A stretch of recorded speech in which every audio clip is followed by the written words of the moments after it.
വളരെ പ്രധാനപ്പെട്ട ഒരു വാർത്തയിലേക്കാണ് നമ്മൾ പോകുന്നത്. മുംബൈയിലേക്കാണ്. ബാരാമതി വിമാന ദുരന്തത്തിൽ ഗൂഢാലോചന സംശയിച്ച് അപകടത്തിൽ മരിച്ച എയർ ഹോസ്റ്റസ് പിങ്കി മാലിയുടെ കുടുംബം പതിവ് വിമാനമല്ല അപകടം നടന്ന സമയത്ത് ഉപയോഗിച്ചെന്ന് മകൾ പറഞ്ഞിരുന്നതായി ഈ അപകടത്തിൽ മരിച്ച പിങ്കിയുടെ പിതാവ് ശിവകുമാർ 24 പറഞ്ഞു. അപകടം നടന്ന് 2 ആഴ്ച കഴിഞ്ഞു. യാതൊരു വ്യക്തതയും ഇനിയും വന്നിട്ടില്ല. രോഹിത് പവാർ ഉന്നയിച്ച അതേ സംശയങ്ങൾ തനിക്കുമുണ്ടെന്ന് ശിവകുമാർ മാലി പറഞ്ഞു. ബാരാമതി ദുരന്തവുമായി ബന്ധപ്പെട്ട് രോഹിത് പവാർ ഗുരുതരമായ ചില ആരോപണങ്ങളാണ് കഴിഞ്ഞ ദിവസം വാർത്താ സമ്മേളനത്തിൽ പങ്കുവച്ചത്.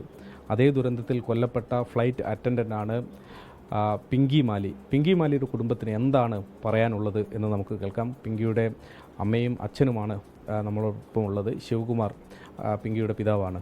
तो इसमें से फास्ट ट्रैक के ऊपर इसकी इंक्वायरी चाहे एसआईटी के माध्यम से, चाहे सीआईडी के माध्यम से, या कोई भी यंत्रणा महाराष्ट्र सरकार जो तीव्र गति से इसकी निष्पक्ष जानकारी जनता के सामने रखे, ताकि लोगों को क्या हुआ उस दिन ये मालूम पड़े.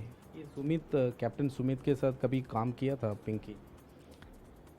नहीं, पहली बार गई थी.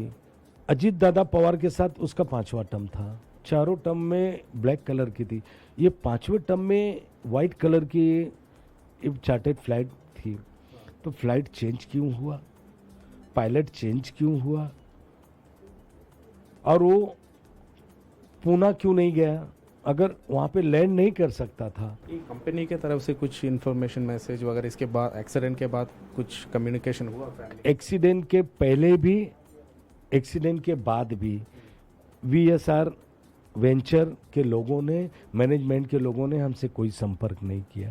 अगर अपघात था तो इनको कौन से हॉस्पिटल में लेके गया गया, इन्हें कहाँ ले जाकर उपचार किया गया, ये वहाँ का रिकॉर्ड बाहर आना चाहिए.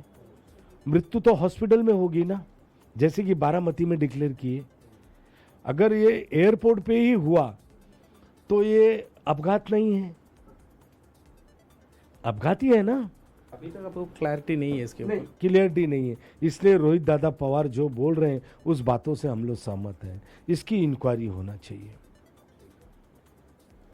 ഗുരുതരമായ ആരോപണങ്ങൾ തന്നെയാണ് പിങ്കിയുടെ കുടുംബവും ഉന്നയിക്കുന്നത്. ഇതിൽ സത്യാവസ്ഥ ഇത്രയും ദിവസം കഴിയുന്നു, 2 ആഴ്ചയിലധികം സമയമായിട്ട് ഇപ്പോഴും അപകടവുമായി ബന്ധപ്പെട്ട ഒരു വ്യക്തത ഇതുവരെ കുടുംബത്തിന് ലഭിച്ചിട്ടില്ല.